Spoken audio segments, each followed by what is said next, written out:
Ano ginawa sa'yo? Sinampal ako. Humiga naman ako. Sinampal ako. Wala naman. Hindi ko naman inaano yun. Sino ba yun? Hindi ko naman inaaway. Biglang sinampal ako. Sino nga yung nagsampal sa'yo? Si Paris. Ha? Ganon? Hindi ko naman inaano eh. Biglang ako sasampalin. Ano ginawa mo? Naiinit na si nanay kakasigaw kay Paris. Ikaw nga, ano nga ginawa mo?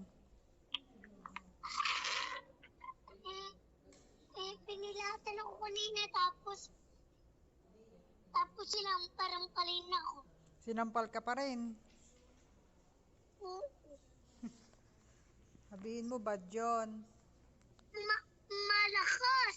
Malakas. Pag tinulak ako, ilalagay mo sa sako. Opo.